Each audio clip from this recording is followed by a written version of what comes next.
Tout d'abord, sachez que je suis très heureux de vous retrouver aujourd'hui dans cette nouvelle vidéo en rapport avec Spider-Man No Way Home, donc prévu dans les salles françaises le 15 décembre 2021. Cependant, sachant que tu aurais possiblement une petite annonce qui va se faire demain, je ne sais pas s'il arrivera au moment où on pense qu'il arrivera, mais bon, en tout cas, cette nuit, il y a eu une petite, comment on peut dire ça, un petit poster officiel, le poster officiel qui a été dévoilé par Sony, par Marvel, même par Tom Holland, par tout le monde.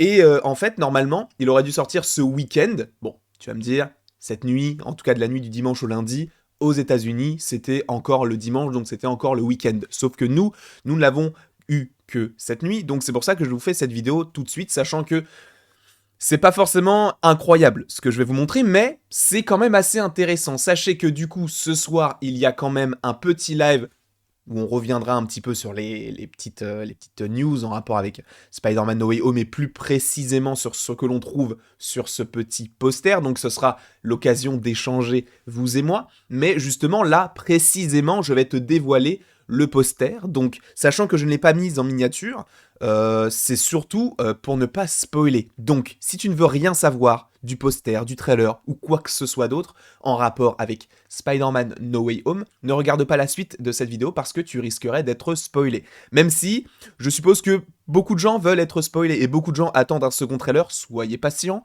je pense que cela arrivera d'ici une quinzaine de jours à peu près, hein. Donc ça arrive extrêmement rapidement, mais c'est vrai que donc le petit poster que je vais vous montrer dans quelques instants avait déjà entre guillemets fuité. En tout cas, c'était une variante du poster que nous avons officiellement aujourd'hui, mais c'est vrai que ces derniers jours plutôt, j'allais dire ces dernières semaines, mais plutôt ces derniers jours, nous avons eu ce petit trailer, il me semble, en Océanie, alors il me semble que c'était en Australie, où tu avais donc cette affiche sur un bus avec Spider-Man face à des sortes de petites mains, bras mécaniques de Dr. Octopus, avec donc la ville qui est au-dessus pour faire référence un petit peu à la ville de New York.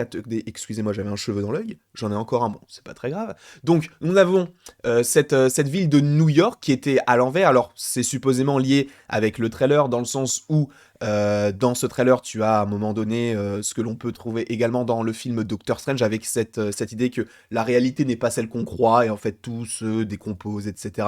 Et donc cela montre qu'à la fois tu auras Spider-Man du MCU face à des ennemis de Spider-Man d'anciens films, et que tu aies toujours ce rapport avec le MCU, avec Doctor Strange, etc. Donc en soi, cette image-là, sur le papier, elle m'intéressait. Mais c'est vrai que moi, ce qui me dérange, c'est plus la pose de Peter Parker, en fait. Pourquoi ? Parce que c'est tout simplement la même pose qu'il a dans le trailer. Au moment où tu as le petit Docteur Octopus avec ses petites lunettes rondes, et au moment où il dit « Hello, Peter », et ben en fait, il se met dans cette même position sur la voiture, en fait. Et bon, t'as pas les bras de l'Iron Spider, mais c'est exactement la même position avec le même costume. Et je t'avoue que je me suis dit, quand j'ai vu cette affiche-là, ok, d'accord, c'est un montage. C'est un montage parce que l'affiche est tout simplement...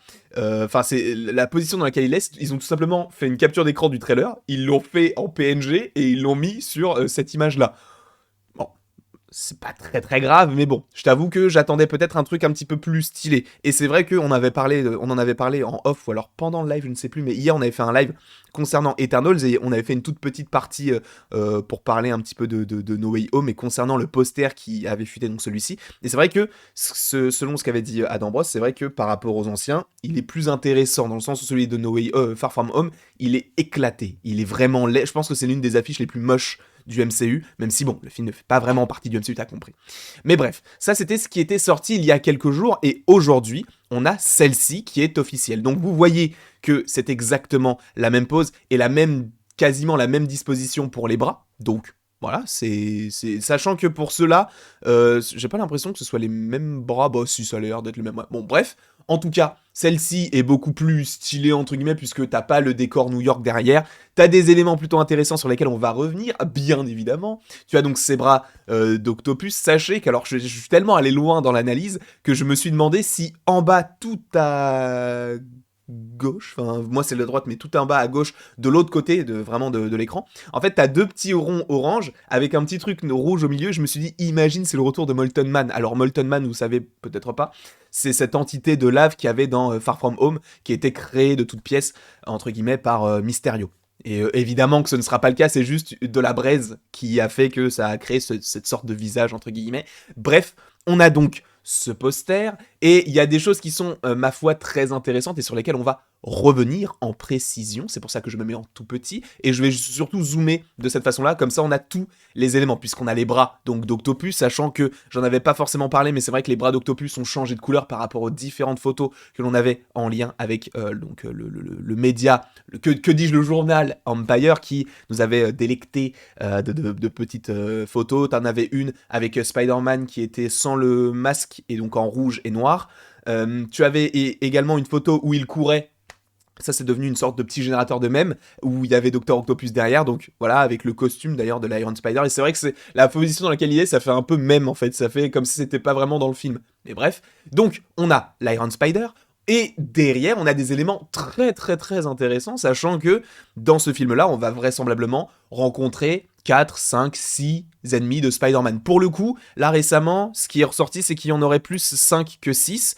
Mais bon, on n'est pas à l'abri d'une petite surprise, sachant que je vous rappelle qu'ils sont les 6, enfin en tout cas les 5 personnages qui sont présents entre guillemets dans le trailer, ou en tout cas qu'on peut supposer être dans le trailer. Tu as d'ailleurs déjà le petit docteur Octopus, tu as le bouffon vert sur lequel on va revenir, puisque vous le voyez, il est là-bas. Mais en zoomant, on peut déchiffrer quelques petites choses qui sont plutôt intéressantes. Donc on a ces deux personnages-là, on voit qu'il y a Electro. De toute façon, Jamie Foxx avait dit qu'il était dans le film alors qu'il n'avait pas le droit, et il a supprimé une photo qui était composée de quoi déjà. Je crois qu'il y avait les 3 Spider-Man en face d'un énorme Electro. Donc voilà, donc ça fait Electro, Dr. Octopus et le bouffon vert. Tu as possiblement l'homme sable, et le 5e c'était qui? Je crois que j'en ai oublié un. Bon, je ne sais plus, mais en tout cas t'en avais 5. T'en avais 5, attends, il y avait le lézard aussi. T'avais le lézard dans le trailer. Bon, on pouvait supposer que c'était le lézard. Est-ce qu'il y aura Venom ou pas? Je pense qu'on peut avoir Venom dans une scène post-générique, et les scènes post-génériques de Far From Home, de No Way Home, pardon, on en parlera plus à la fin du mois, début décembre. On va se faire plaisir. On va clairement se faire plaisir. En tout cas, donc, on a cette sorte de fumée qui est un petit peu étrange. Alors peut-être que c'est tout simplement de la fumée par rapport au fait que juste en bas, t'avais de la braise, donc tu peux supposer qu'il y a eu une explosion. Je pense que ça peut être lié à de la fumée, ou plus peut-être à de la poussière, à du sable, qui ferait peut-être référence tout simplement à l'homme sable. Sans trop aller dans les précisions, je trouve que ça sent bon par rapport à l'apparition de ce personnage-là, sachant que apparemment il y est. Donc voilà. Donc t'as ce personnage-là qui serait représenté de façon assez minimaliste dans cette affiche, tout comme les éclairs qui font totalement référence à ce petit bonhomme qui est Electro, joué par Jamie Foxx, qui n'aura pas du tout le même design puisque là il est bleu, et en réalité dans le film il sera possiblement vert et jaune comme dans les comics, donc un costume qui représentera un petit peu plus ce que l'on peut trouver dans les comics. Comme je te l'ai dit, on pouvait aussi retrouver donc cette entité poussiéreuse qui pouvait faire penser à l'homme sable face à Electro. Donc ces deux éléments-là que l'on peut retrouver possiblement donc dans ce trailer-là. Mais ce qui va d'autant plus nous intéresser, bien évidemment, c'est ça. Bien sûr. Bien sûr que c'est ça qui va nous intéresser. Pourquoi ça nous intéresse? Parce que nous avons le petit bouffon vert. Et en fait, là où on pouvait se dire, on sait qu'il y a le bouffon vert, bonhomme, puisqu'on a vu la petite bombe, on a entendu le petit rire, on sait que c'est lui. Mais là, c'est officiel, parce qu'en soi, des bouffons verts, il y en a eu plein. Il y a eu le bouffon vert junior, il y a eu le bouffon vert classique, il y a eu le bouffon vert de Dane DeHaan, il y en a eu 3. Donc, tu pouvais te dire lequel c'est. Par rapport à la bombe, on peut supposer que c'est celui de Spider-Man 1, 2 et 3. Et là, en zoomant sur la chose, on peut apercevoir un petit costume qui est plutôt familier. Cette idée qu'on ait les petites visières, entre guillemets, jaunes, le fait que tu aies les petites cornes, même le planeur, d'ailleurs, qui semble un petit peu violet. Alors, il me semble que dans les comics, le bouffon vert, il est à la fois vert, violet et orange. Donc, est-ce qu'on aura cette idée qu'on aura des personnages qui vont changer visuellement, tout comme Electro, puisqu'on sait qu'il a changé? Je sais qu'il y a des gens qui vont dire, oui, mais t'as vu, il y a des choses qui ont fuité par rapport au costume de... Je ne veux rien savoir. Je ne veux rien savoir. Je découvrirai tout cela dans le trailer ou dans le film. Les fuites de quoi, ok, je m'en fous. Je n'en ai strictement rien à foutre. Mais donc, on a ce petit bouffon vert là qui fait tout simplement en référence à ce bouffon vert là. Alors visuellement, vous voyez que c'est le même hein, au niveau du casque et tout, mais c'est vrai que en fait, au niveau du visuel, bon, tu vas me dire, là c'est un peu compliqué, en plus c'est assez pixelisé, donc c'est compliqué de savoir à quoi il ressemble réellement, mais j'ai vraiment l'impression qu'ils ont repris entre guillemets le design que l'on peut retrouver du bouffon vert, donc de Willem Dafoe, mais physiquement l'humain. C'est assez étrange, puisqu'en fait, Willem Dafoe, il faut savoir qu'il a des pommettes. Alors, je sais pas comment ça s'appelle, tu sais, quand il sourit et que t'as ça, là, les petits traits, là. Je sais pas comment ça s'appelle, mais lui, c'est ultra prononcé. Là où, ici, c'est prononcé, mais parce que c'est assez, comment on peut dire ça, compact, c'est du plastique, métal, j'en sais rien du tout. Mais là, t'as vraiment l'impression, en fait, que c'est la tête de Willem Dafoe, mais, tu sais, version bouffon vert. En fait, c'est un casque, mais qui a cette apparence, en fait, du visuel, du visage, tout simplement, de Norman Osborn, et donc de Willem Dafoe. Et ça, je trouve ça hyper intéressant. Peut-être que je suis un petit peu parti trop loin dans l'analyse, sachant qu'en soi, pour beaucoup, cette image-là est claquée, parce que en soi, moi je la trouve stylée, je la trouve jolie visuellement, ce bleu, ce côté doré, ce côté rouge, moi j'aime beaucoup. Je peux comprendre que certains la trouvent éclatée au sol, moi je la trouve stylée, et je pense que ça peut nous donner pas mal de petites infos complémentaires à ce que l'on savait déjà, bien évidemment, puisqu'on sait qu'il y a ces personnages-là qui sont possiblement présents sur cette affiche, comme Electro, comme l'Homme Sable, etc., qui sont dans le trailer, et qui seront dans le deuxième, et qui seront tout simplement dans le film. Donc ça va être hyper intéressant, j'ai hâte de parler de tout cela. Quand le trailer sortira, on va faire un truc de fou, tu sais, tout dépend de comment le trailer va se dérouler, mais je prépare des petits trucs. Vous allez voir. Quoi qu'il en soit, j'espère que cette vidéo vous aura plu. Sachez que donc ce soir, petit live pour revenir en somme sur ce poster, même s'il n'y a pas grand chose à dire. Et également sur... Je dis qu'il n'y a pas grand chose à dire, j'en ai quand même parlé pendant 12 minutes. Hein. Quoique, moi, en fait, c'est vrai que sur des toutes petites choses, je peux aller très loin et parler beaucoup. Mais en tout cas, j'espère que ça ne vous a pas dérangé. J'espère évidemment que vous serez là possiblement ce soir si vous en avez envie, bien évidemment. N'hésitez pas donc à aimer, à partager, à commenter et à vous abonner. Cela me ferait évidemment extrêmement plaisir. Et après toute cette longue vidéo, il ne me reste plus qu'à te dire à la prochaine. Pour la prochaine.